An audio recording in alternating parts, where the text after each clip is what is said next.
Assalamualaikum warahmatullahi wabarakatuh. Salam sejahtera buat sahabat Kang Asep Hidayat semua dimanapun Anda berada. Semoga kita semua selalu dalam lindungannya, amin. Baik, kali ini saya akan bercerita tentang perjalanan tugas saya di Pulau Angker. Kisah ini kisah nyata yang saya alami. Mohon maaf ceritanya lumayan panjang. Semoga berkenan dan inilah selengkapnya. Tahun 2001, hari Senin, hari yang sangat penuh dengan kesibukan dalam lingkungan pekerja. Demikian pula di tempat kerjaku. Aku bekerja di kepolisian dan bertugas di Pulau Batam. Pagi yang cerah itu, setelah selesai apel pagi, kami bintara remaja dikumpulkan di depan ruang sabara, sebelah kiri kantor untuk mendapatkan arahan dan perintah pimpinan. Setelah arahan selesai, dilanjutkan dengan pembacaan surat perintah dari pimpinan untuk pelaksanaan tugas. Terakhir, 2 personil disebutkan untuk melaksanakan tugas pengamanan handak atau bahan peledak yang ada di Pulau Ate.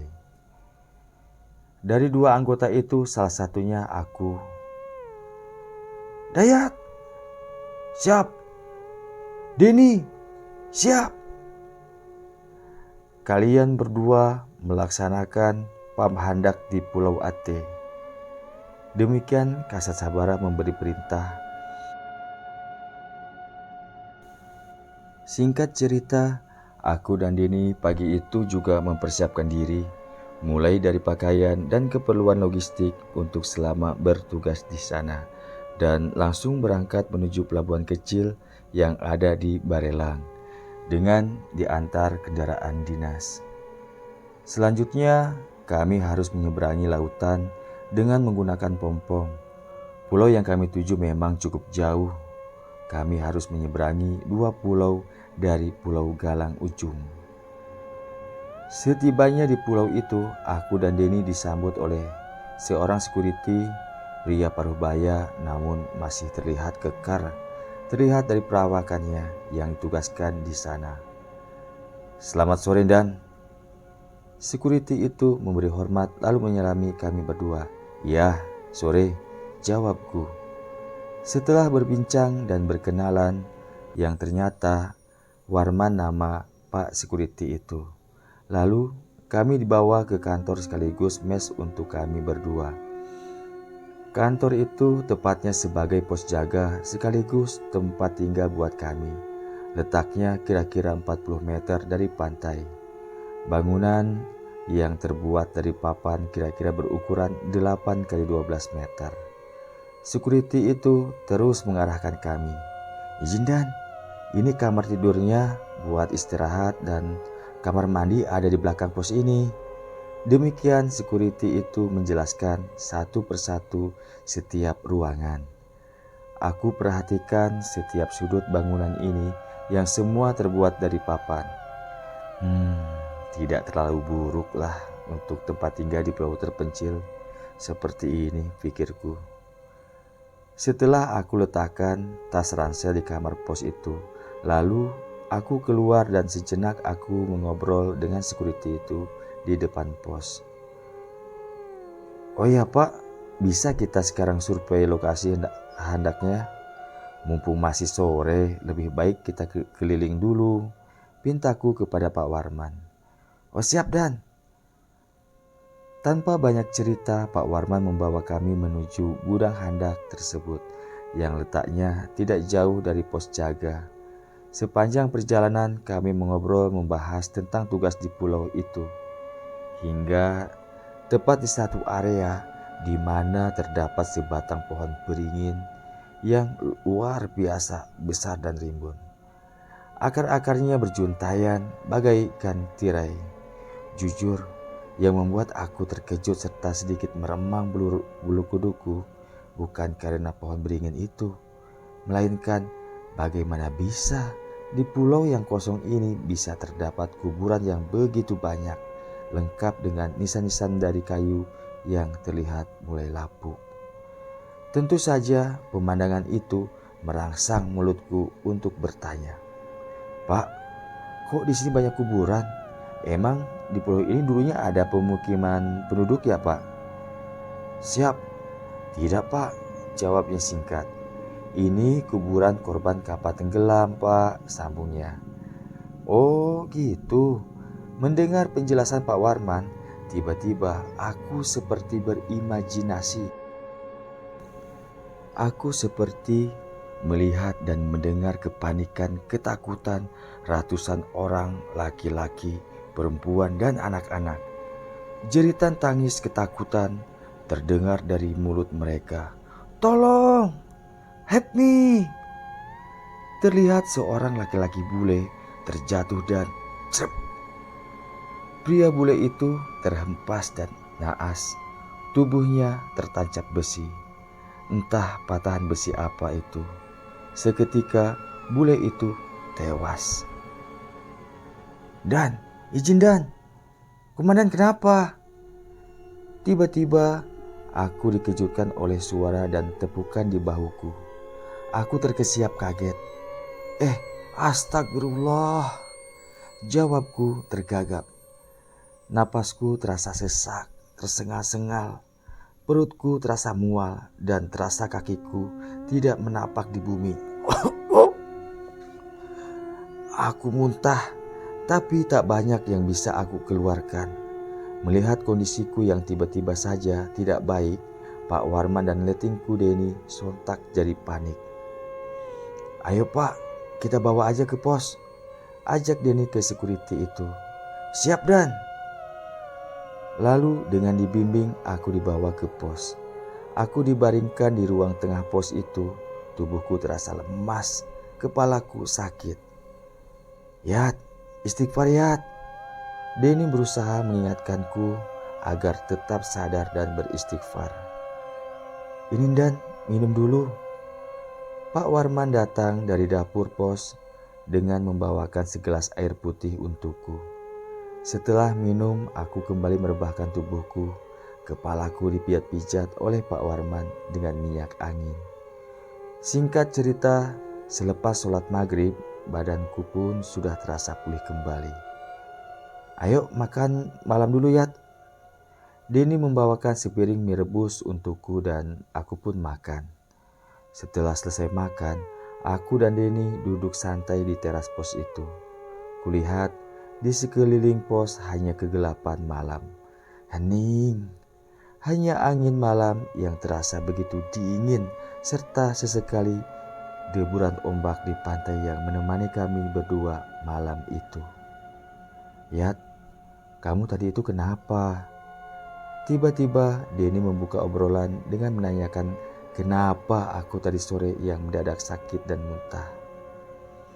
Entahlah Den, aku melihat seperti kejadian saat kapal pesiar itu tenggelam.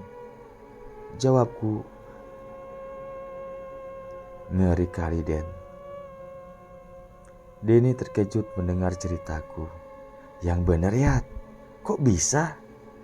Dengan napas terasa berat aku melanjutkan cerita. Aku pun gak tahu Den.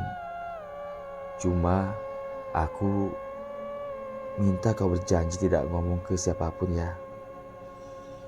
Iya, aku janji. Emang kamu kenapa?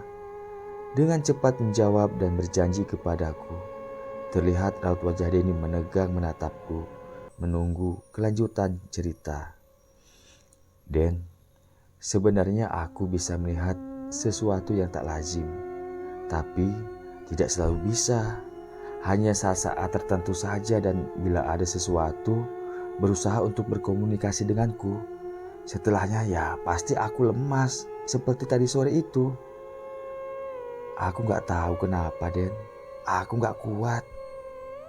Kalau aku ceritakan semua, nanti kamu takut Den.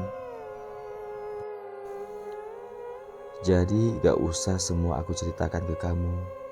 Tutup ceritaku, Denny hanya maut manggut mendengarnya. Lalu kamu lihat di sana tadi arwah-arwah korban laka kapal itu Yat? Kembali Denny bertanya penasaran. Iya Den, Jangankan tadi, sekarang aja ada di depanmu, tengah berdiri di hadapanmu. Jawabku dan aku langsung beranjak masuk ke dalam pos. Mendengar jawabanku serta aku langsung beranjak masuk, sontak Denny ketakutan dan berlari mengikutiku masuk dan menutup pintu pos. Siulan suara burung yang merdu di pagi hari itu membangunkan dari tidurku. Cahaya mentari pagi pun sudah menyinari bumi, terlihat masuk dari celah ventilasi jendela kamar pos. Astagfirullah, aku kesiangan. Kulihat jam menunjukkan pukul 6:30. Ya Allah, aku kesiangan sholat subuh. Setengah berlari, aku beranjak ke kamar mandi untuk mengambil air wudhu.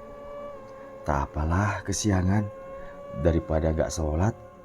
Demikian pikirku. Selesai sholat, aku segera memasak nasi dan mie rebus untuk sarapan. Aku merasa gak enak karena tadi malam Denny yang masakkan untukku. Jadi ya bergantianlah pikirku. Sehari, 2 hari, 3 hari, situasi masih aman dan terkendali, baik dalam pelaksanaan tugas maupun di lingkungan kami bertugas. Di hari keempat kami di pulau itu mulai ada hal-hal yang tak lazim mengganggu. Malam itu seperti malam-malam sebelumnya. Tidak ada perbedaan, hanya saja malam itu gerimis membasahi bumi. Deburan ombak seakan menjadi musik alami. Siulan burung malam serta suara serangga tak mau kalah untuk meramaikan dinginnya malam itu. Sunyi, sepi, namun tugas tetaplah tugas, harus dilaksanakan dengan penuh tanggung jawab. Den, putarlah TV biar gak sepi kali. Perintahku pada Denny yang sedari tadi hanya ngutak-ngatik HP yang tak ada sinyal. Ya namanya juga pulau terpencil. Denny pun memutar TV 21 inch di ruang pos itu. Siarannya cuma satu, Yat. Yang lainnya gak bisa, ujar Denny yang mencoba mencari siaran lain, dan yang ada cuma TVRI dan lagi ada acara dangdutan. Denny menguatkan volume TV itu seakan memecah kesunyian malam. Tak lama kemudian, "Selamat malam, Dan. Izin lihat TV, Dan." Tiba-tiba Pak Security datang ke pos. "Malam, Pak, silakan. Masuk, Pak." Jawabku. "Tak apa, Dan, di sini saja." Masuklah, Pak, di luar dingin," ujarku menyuruh masuk. Namun beliau tetap ingin di teras saja. Ya udahlah, kalau tak mau, pikirku, mungkin ia segan. Singkat cerita, kami pun menikmati malam itu dengan nonton dangdutan di TVRI. Namun kriak, buak. Tiba-tiba saja bangunan pos bergoyang laksana terjadi gempa bumi. Kulihat Pak Security berlari masuk ke dalam seraya menutup pintu pos dengan kuat. Sontak keadaan itu membuat aku dan Denny terkejut bukan main. "Ada apa, Pak? Gempa ya, Pak?" tanya Denny dengan panik dan ketakutan. Pak Security tidak menjawab, hanya diam dengan raut wajah yang terlihat pucat pasi. Lalu ia berbisik, "Di luar, Dan," bisik dia sambil menunjuk ke arah luar. "Iya, ada apa di luar?" tanyaku tak kalah pelan karena panik. Security itu hanya menunjuk-nunjuk keluar saja. Dengan rasa penasaran, apa sebenarnya yang ada di luar. Aku mencoba melangkah mendekati jendela pos yang tertutup itu. Lalu aku fokuskan sebelah mataku untuk mengintip ke arah luar. Astagfirullah! Serasa nyawaku dipaksa keluar dari ragaku. Tubuhku bagai terpaku dan kaku, tak dapat bergerak. Kedua mataku terkunci terus menatap apa yang aku lihat di luar sana. Di saat mataku mengintip keluar, di saat itu pula dari luar ada yang tengah melakukan hal yang sama seperti yang aku lakukan. Terlihat olehku seraut wajah yang mengerikan. Wajahnya hancur dan membusuk, gigi tersusun tanpa bibir yang terus mengucurkan cairan kental. Matanya terlihat putih semua. Seketika aroma busuk tercium menyeruak di setiap sudut ruang pos kami. Aku hanya bisa beristighfar dan berdoa dalam hati. Tiba-tiba aku merasa ada seseorang yang menarik tanganku. "Kau kenapa lama betul lihat keluar?" Ternyata Denny yang menarik tubuhku. "Gila kamu!" Dengan napas tersengal-sengal dan kesal aku menghardiknya. "Kau pikir aku terpesona dan menikmati yang kulihat?" Badanku kaku, gak bisa bergerak tahu. Jawabku seraya aku duduk di samping Pak Security. Tubuhku gemetaran. Di tengah situasi yang menegangkan, tiba-tiba plup, lampu genset mati. Lengkap sudah situasi saat itu semakin menakutkan. "Pak, Den, ayo kita berdoa sama-sama," ajakku dengan gugup. Kami pun secara bersamaan membaca ayat-ayat suci Al-Quran dengan suara lantang. Kami bertiga benar-benar merasakan hal yang begitu menakutkan. Di luar sana terdengar seperti banyak suara manusia yang sedang mengobrol, layaknya situasi di pasar. Aku memeluk senjata yang sedari tadi di pangkuanku. Entah kekuatan apa atau saking takutnya, aku berpikir untuk meledakkan senjata. Tanpa pikir panjang, aku mengokang senjata dan duar! Senjata pun meledak. Hening. Tak ada suara apapun yang kudengar dari luar selain suara angin malam dan deburan ombak. "Gila kamu, Yat. Kenapa kau ledakkan senjata?" bisik Denny kepadaku. Diamlah kau. Daripada kepalamu yang kuledakkan," jawabku kesal. "Cepat kau ambil teropong," perintahku. "Untuk apa?" Denny bertanya. "Untuk neropong hidungmu, bego." Aku benar-benar dibuat kesal oleh Denny saat itu. "Ya untuk melihat keluar lah. Kalau bukan pakai itu, pakai apa coba melihat keluar yang gelap gini?" sambungku. Denny pun dengan sedikit merangkak karena gelap dan ketakutan mengambil teropong dan menyerahkan kepadaku. Benar-benar kau ya. Kenapa pula kau kasih sama aku? Ya kau lihat situasi di luar. Sudah aman gak?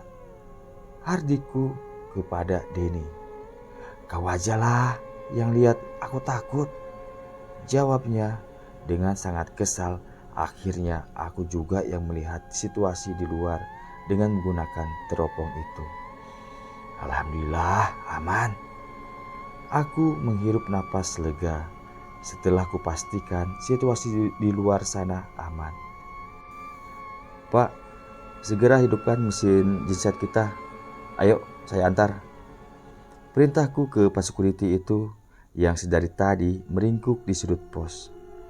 Bapak itu pun dengan sedikit ragu menuruti perintahku.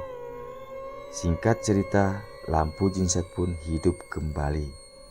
Lalu aku ke dapur dan mengambil sebungkus garam kasar. Aku ambil 2 peluru dari magazin. "Den, ambilkan tang 2 di gudang," perintahku. Kali ini Denny tak berani lagi menjawab apalagi membantahku. Lalu dengan menggunakan tang, aku membuka 2 peluru itu dan mengeluarkan misiunya. Lalu misiu itu aku campurkan dengan garam. Setelah itu aku aduk. Kemudian aku keluar pos menaburkan garam campur misiu itu ke sekeliling pos. Setelah selesai, aku pun kembali masuk ke dalam pos. "Pak, malam ini Bapak tidur saja di sini ya."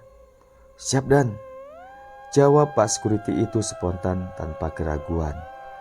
Singkat cerita, mulai dari keesokan hari dan selanjutnya, tidak ada lagi gangguan apapun. Hanya setiap maghrib ku dengar suara riuh dan jeritan histeris dari puing-puing kapal pesiar itu. Kapal pesiar itu memang tenggelam, tapi tidak semua tenggelam, melainkan bagian belakang yang tenggelam sehingga posisinya seperti bersandar serta bagian ujung depan kapal itu terlihat di pantai, apalagi saat air laut surut. 3 minggu sudah berlalu, aku dan Denny menjalankan tugas di pulau itu. Segala kebutuhan logistik kami pun sudah mulai habis. Helikopter yang biasa datang untuk mengantar kebutuhan, pengamanan serta pengecekan tak juga datang. Saat itu, kami benar-benar bagai cerita di film yang terdampar di pulau kosong tanpa makanan. Kondisi psikis kami mulai kacau dan emosional tinggi. Hal sepele saja kami berdua bisa selisih paham. Kalau saat ini teringat masa itu, terkadang aku tertawa lucu. Belum lagi, fisik kami sudah tak karuan. Rambut, kumis, dan jenggot liar tak jelas.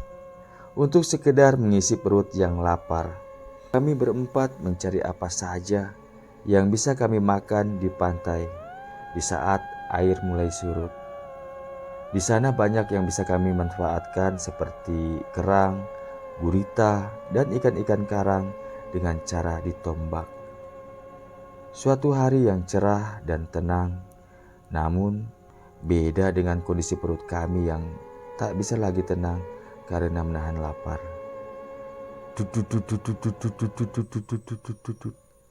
Di saat kami tengah duduk di tepian laut, kulihat di laut pompong nelayan yang tengah mencari ikan. Melihat hal itu serasa mendapat secercah harapan dalam kehidupan. Aku berdiri dan berteriak sekuat yang aku bisa. Aku berteriak dan melambaikan tangan. Kulihat nelayan itu memalingkan kepalanya, memandang ke arah kami. Aku kembali melambaikan tangan, namun sepertinya nelayan itu tak berminat menghampiri kami. Bahkan justru menjauhi kami. Aku sangat kesal. Tanpa ragu lagi, aku kokang senjata dan duar. Senjataku kuledakkan ke arah langit. Akhirnya usahaku membuahkan hasil. Nelayan itu membelokkan kemudinya dan menghampiri kami dengan raut wajah yang pucat pasi, serta tubuh gemetaran. Nelayan itu menyandarkan pompongnya. "Pak, kami ini bukan perampok atau penjahat. Kami polisi yang sedang bertugas di sini. Ayo turun Pak ke sini," ujarku kepadanya. Namun suatu hal yang wajar, nelayan itu takut pada kami karena dia kan tidak tahu kalau kami polisi bukan penjahat. Iya Pak," jawabnya dengan gugup. "Sudah, santai saja, jangan takut. Kesinilah," ujarku meyakinkannya. Dengan badan masih terlihat gemetaran, ia pun mendekat. "Pak, maafkan saya ya sudah bikin Bapak takut, tapi tak ada cara lain supaya Bapak mau datang ke sini," ujarku memohon maaf atas caraku memanggilnya. "Pak, kami di sini sedang bertugas dan saat ini kami kehabisan bahan makanan. Kami di sini tak ada alat transportasi juga komunikasi. Jadi tujuan saya memanggil Bapak untuk meminta tolong," sambungku memberi penjelasan. Akhirnya nelayan itu menganggukkan kepala tanda mengerti. "Rumah Bapak di mana?" tanyaku padanya, sekedar mencari tahu dan mencairkan suasana yang tegang, dan caraku berhasil. "Di sana Pak, dekat Pulau Nguan," jawabnya seraya menunjukkan jari jempolnya ke arah satu pulau di seberang sana. Singkat cerita, aku pun meminta tolong untuk belanjakan segala kebutuhan. Tentunya kami harus memberi jasa nelayan itu, tapi gak masalah, yang penting kami bisa makan. Bahkan aku memberikan BBM 1 jerigen besar untuknya karena kami punya stok banyak minyak solar. Pukul 5 sore, nelayan itu kembali dengan membawa semua pesananku. Kali ini, nelayan itu datang bersama anak laki-lakinya yang berumur 12 tahun. Sebut saja namanya Samin. Samin anak yang baik dan sopan. sehingga cepat akrab dengan kami. Singkat cerita, mulai saat itu Pak Nelayan dengan Samin sering singgah di pulau bila sedang mencari ikan di dekat pulau di mana kami bertugas. "Pak, nanti malam saya nak cari sotong. Kat sini, Bapak nak ikut dengan kami?" "Sedap Pak, banyak." Suatu hari nelayan itu mengajak kami menangkap sotong. "Wah, pasti seru. Ayolah Pak, saya ikut," jawabku dengan penuh semangat. Ya, hitung-hitung cari hiburan, pikirku. Singkat cerita, selepas maghrib, Pak Nelayan datang ke pulau itu. Kali ini ia datang bersama Samin dan istrinya. Kami dengan gembira ria berkumpul di pos jaga. Istri Pak Nelayan masak dan buat kopi di pos. Kami duduk ngobrol di depan sambil menunggu waktunya berangkat ke laut. "Bapak tiap hari cari ikan di dekat pulau ini ya?" Aku mengawali obrolan. "Tak juga Pak. Sebenarnya terpaksa saya ngayat sini Pak." "Terpaksa? Terpaksa kenapa Pak?" Aku merasa heran mendengar ucapan Bapak itu dan bertanya. "Iya Pak, di laut dekat pulau ini angker Pak." Pak Nelayan menjelaskan bahwa di pulau ini angker dengan suara berbisik. Aku dan Denny saling pandang mendengar cerita Pak Nelayan. Singkat cerita, setelah makan dan minum kopi, akhirnya tiba saatnya kami berangkat ke laut untuk menangkap cumi-cumi. Dengan menggunakan pompong serta membawa lampu pertomak, kami mulai bergerak ke arah sebelah pulau angker itu. Setelah tiba di tempat yang dituju, lalu Pak Nelayan mematikan mesinnya lalu menurunkan jangkar ke laut. Hening, hanya suara riak air laut yang terdengar ketika menghempas dinding kayu pompong itu. Kuarahkan pandangan mataku ke segala arah yang terlihat hanya kegelapan malam. Semilir angin laut begitu terasa dingin, bagai menusuk tulang. "Cumi-cuminya mana ya Pak? Kok nggak kelihatan?"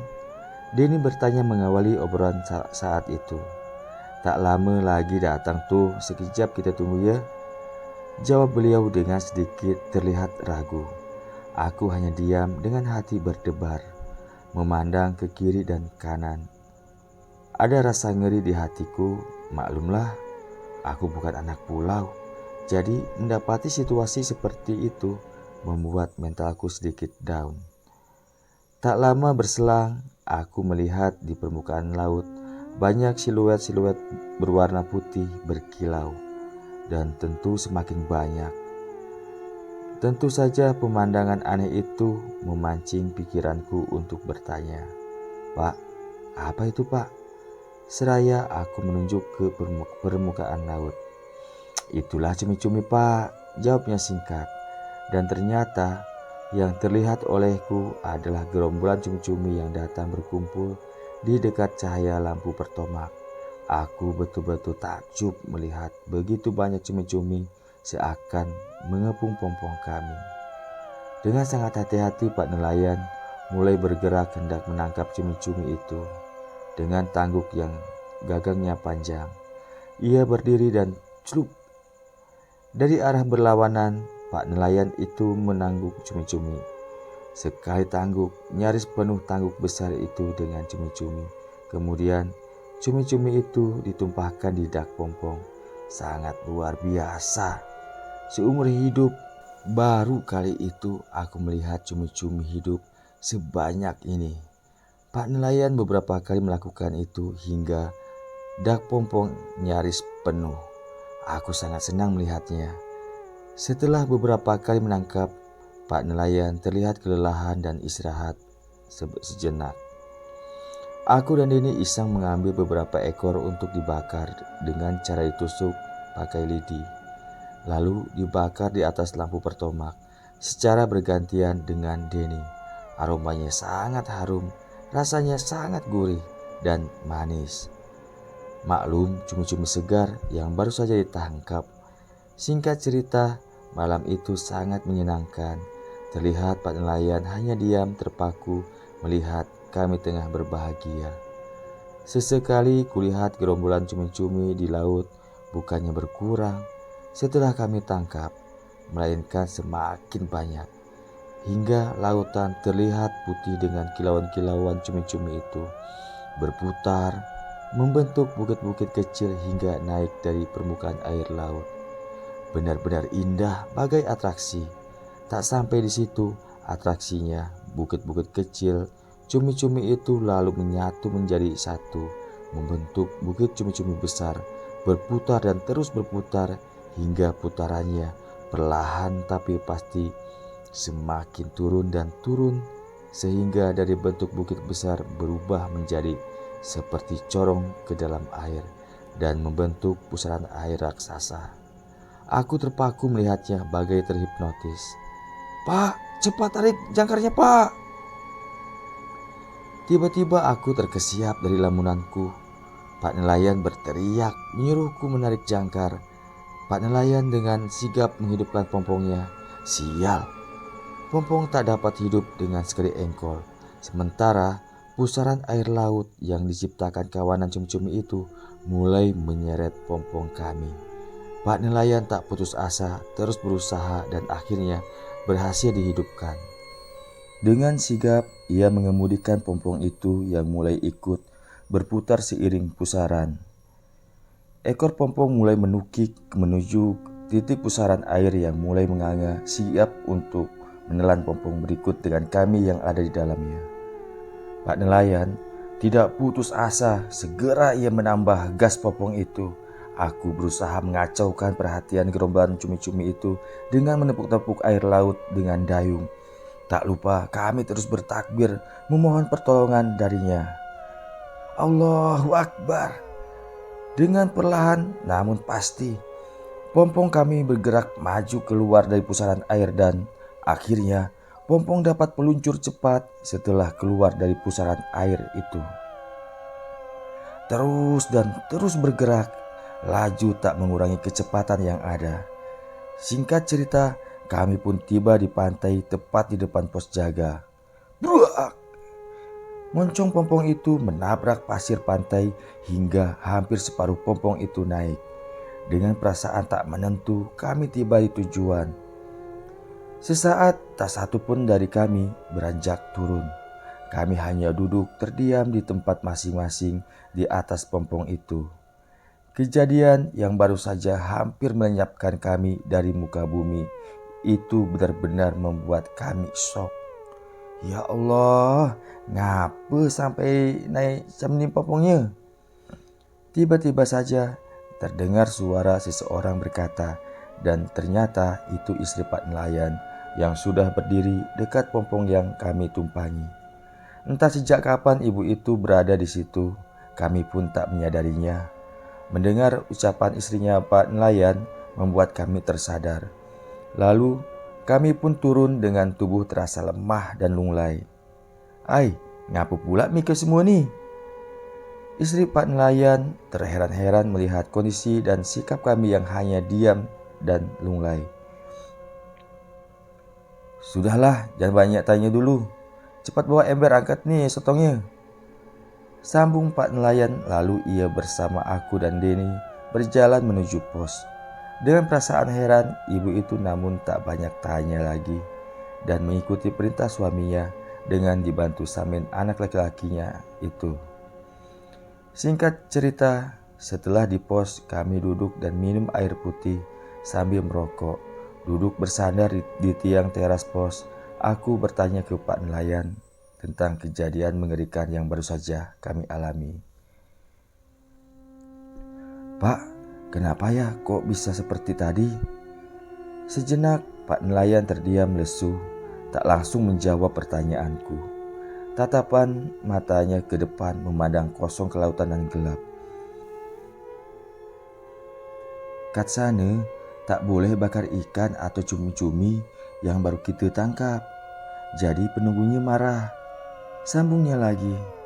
Sontak aku terkejut mendengar penjelasannya, karena saat itu aku dan Denny yang melakukan pantangannya. "Ya ampun Pak, "Kenapa Bapak tak bilang sama kami?" ujarku dengan penuh penyesalan. "Iya Pak, saya segan dengan Bapak, jadi saya diam je," ujar Pak nelayan yang mengatakan alasan tak menegur kami karena segan.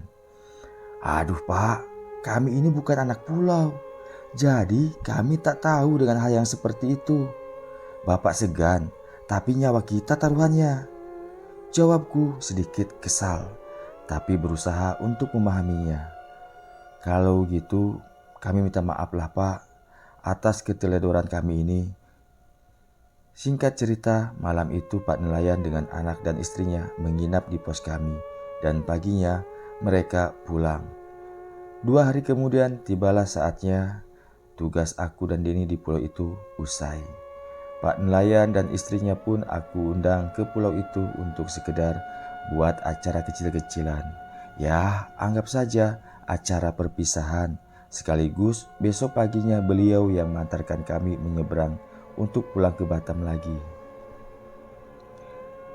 Malam sebelum kami pulang, kami berkumpul di pos Pak Security, Pak Mekanik, serta keluarga Pak nelayan. Kami bercengkrama, ngobrol, serta bercanda sambil makan dan minum yang dimasak istri Pak nelayan. Singkat cerita, esok paginya kami bersiap-siap untuk berangkat pulang ke Batam. Pak Security dan Mekanik turut mengantarkan kami ke pelabuhan. "Pak, tugas kami sudah selesai dan pengganti kami mungkin siang nanti datang. Terima kasih atas kerjasamanya selama 2 bulan ini. Mohon maaf jika banyak sikap atau perbuatan kami selama ini yang salah.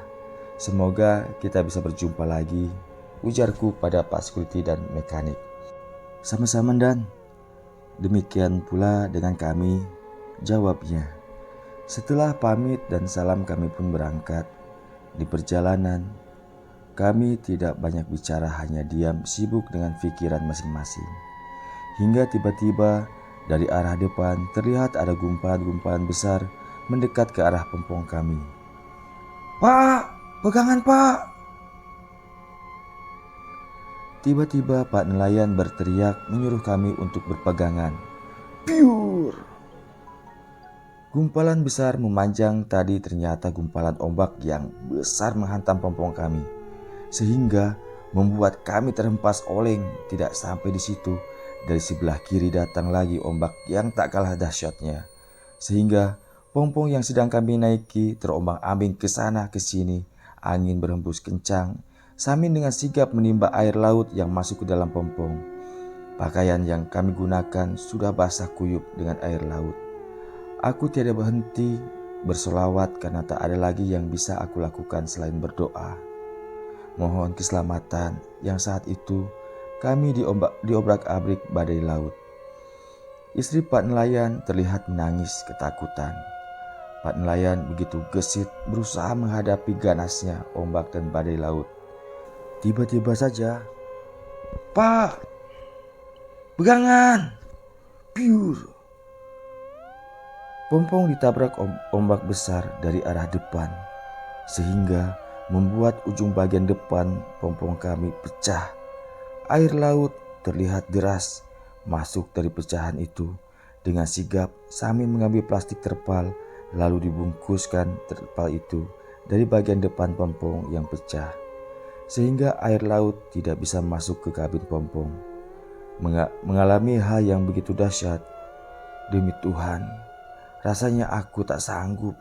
Aku merasa putus asa dan kecil kemungkinan harapan untuk selamat dari terjangan badai itu.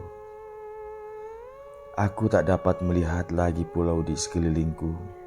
Yang terlihat hanya ombak raksasa mengepung kami yang terus menghantam. Kulihat raut wajah Pak nelayan sudah menunjukkan wajah putus asanya.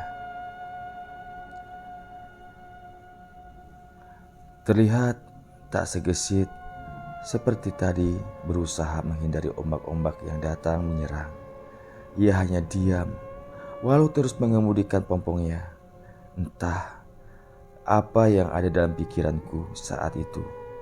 Tiba-tiba saja aku berteriak, "Ya Allah, Aku tahu Engkau maha besar, maha perkasa. Jika memang sudah takdirku mati di sini, telanlah kami segera ya Allah. Tak perlu Kau tunjukkan kebesaran-Mu seperti ini ya Allah. Aku tak bisa melawanmu ya Allah. Asyhadu an la ilaha illallah wa asyhadu anna Muhammadar Rasulullah.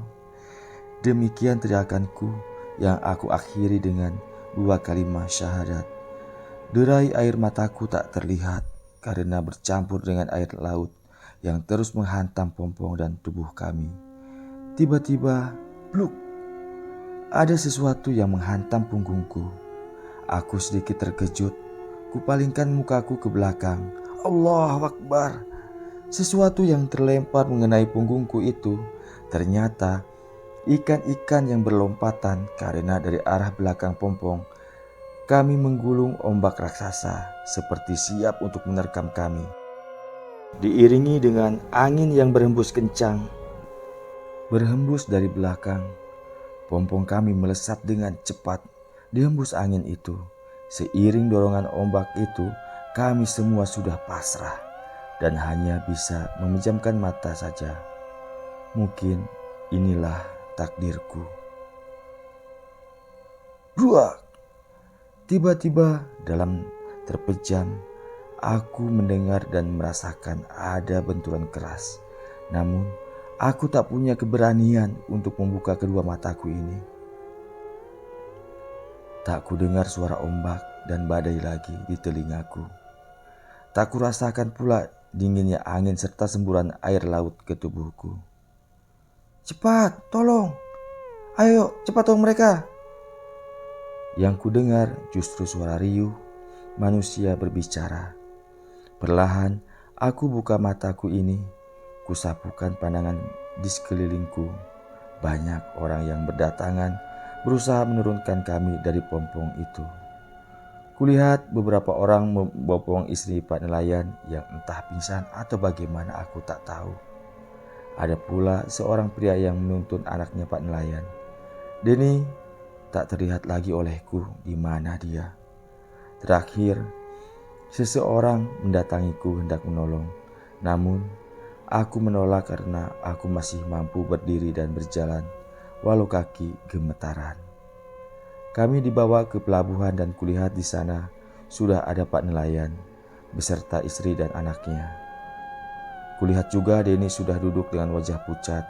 Ternyata kami selamat. Yang tidak pernah tahu bagaimana prosesnya. Wallahu a'lam. Singkat cerita, setelah diberi minum teh hangat serta berganti pakaian, alhamdulillah tubuh dan kesadaran kami sudah mulai pulih. Kami sudah bisa berkomunikasi dengan baik jika orang-orang yang ada di pelabuhan itu mengajak bicara. Tiba-tiba Pak Nelayan yang saat itu berada di sampingku berbisik di telingaku. Sebelumnya, saya minta maaf ya Pak. Bapak ada tak ngambil sesuatu dari pulau itu dan dibawa pulang? Aku mengernyitkan keningku, tanda aku belum paham apa yang dimaksudnya. Maksud Bapak apa? Tanyaku tak mengerti. Ya, entah Bapak atau teman Bapak menemukan sesuatu dari pulau itu dan dibawa pulang, jelasnya. Aku menggelengkan kepala. Tidak Pak, saya tidak bawa apa-apa selain barang-barang saya. Jawabku. Emang kenapa Pak? Tanyaku pada Pak Nelayan. Saya yakin apa yang terjadi dengan kita ini ada sesuatu yang salah. Mulai dari kejadian-kejadian sebelumnya, tuturnya pula. Tanpa sengaja aku melirik ke arah Denny yang tengah duduk sendiri sambil terus memandang jari manisnya. Denny tengah memperhatikan cincin yang ia pakai. Sejenak aku berpikir, seingatku Denny tak pernah pakai cincin sewaktu berangkat. Cincin dari mana ya dia? Pikirku. Den, sini dulu. Aku memanggil Denny dan menyuruhnya mendekat. Den, kau jawab dengan jujur. Kutatap dengan tajam matanya. Dia sedikit canggung kupandang demikian. Iya, ada apa? Jawabnya bingung. Kau dapat cincin itu dari mana? Tanyaku dengan sedikit penekanan. Kulihat sebuah cincin perempuan dengan batu permata berwarna biru muda. Sangat indah cincin itu, walau modelnya terlihat kuno. Ditodong pertanyaan seperti itu, Denny sedikit terkejut dan bingung. Cincin ini aku dapat di bawah pohon beringin di pulau itu, waktu kita baru sampai dan kau sakit itu. Jawabnya gugup. Plak, bego kamu. Dengan emosi aku menamparnya. Mendapat tamparan yang tiba-tiba dariku, sontak ia terkejut. Kenapa kamu nampar aku, Yat? Tanyanya kesal. Masih untung cuma ku tampar kau. Biar kau tahu ya, gara-gara kau ambil barang ini, kita semuanya hampir mati. Tahu gak kau? Jawabku balik menghardiknya. Sekarang lepas cincin itu. Tanpa banyak bicara, cincin itu dilepas dan diserahkan kepadaku. Terasa ada hawa panas di genggamanku yang berasal dari cincin itu. Lalu cincin itu aku serahkan ke Pak Nelayan. Pak, saya titipkan cincin ini ke Bapak. Tolong kembalikan lagi ke pulau itu ya. Ujarku seraya meletakkan cincin itu ke tangannya. Dan Pak Nelayan memasukkan ke saku celananya. Setelah menyerahkan dan minta tolong ke Pak Nelayan untuk mengembalikan cincin itu, aku teringat kepompongnya Pak Nelayan yang rusak parah. Oh ya Pak, kita cari orang sini yang bisa memperbaiki pompong Bapak, karena sepertinya rusaknya lumayan, sabungku kepadanya. Tak payahlah Pak, biar saya perbaiki sendiri je. Pak Nelayan dengan halus menolak tawaranku, tapi aku merasa kasihan sama beliau. Lalu aku berinisiatif mencari orang yang bisa memperbaiki pompong itu. Singkat cerita, aku mendapatkannya. Setelah nego harga, langsung aku bayarkan semua biayanya. Selain uang jasa antar kami, ku beri juga sedikit tambahan buat beliau, serta uang makan buat mereka selagi pompongnya sedang diperbaiki. Berhubung kami harus segera kembali ke kesatuan, aku pun pamitan kepada mereka. Terasa begitu haru saat itu. Pasangan suami istri itu menangis melepaskanku. Kami berpelukan sebelum berpisah. Pak, saya mohon maaf lahir dan batin jika banyak salah saya selama ini. Saya banyak menyusahkan Bapak sama Ibu. Jasa Bapak dan Ibu tak akan pernah terlupakan selama hidup saya, ujarku pada beliau. Tidaklah Pak, saya tak pernah merasa disusahkan. Kami senanglah dengan Bapak. Saya tak pernah jumpa polis sebaik Bapak, jawabnya diselat isak tangisnya. Setelah itu, aku dan Denny berangkat dan ketika bersalaman dengan istrinya, diam-diam aku selipkan sejumlah uang dalam amplop ke dalam tas ibu itu. Kuniatkan untuk membantu biaya sekolah Samin, anak yang hebat dan baik. Selesai. Sedikit pesan dari saya. 1. Laksanakanlah tugas dengan ikhlas dan penuh tanggung jawab, karena itu sudah konsekuensi dari setiap pekerjaan. 2. Jalin hubungan baik dengan siapapun dalam hal positif, karena itu akan memberikan kemudahan dalam menjalani hidup dimanapun kita berada. 3. Janganlah ingin memiliki sesuatu yang bukan hak kita, karena itu bisa mendatangkan petaka. Demikian akhir kisah ini. Semoga ada manfaatnya. Mohon maaf jika banyak kesalahan dan kekurangannya. Saya ucapkan banyak terima kasih. Semoga berkenan. Dan terus dukung Kang Asep Hidayat agar channel ini terus berkembang dan sukses. Dan tentunya insya Allah akan terus mengalir kepada orang-orang yang sangat membutuhkan di sekitar kita. Demikian saya akhiri. Wassalamualaikum warahmatullahi wabarakatuh.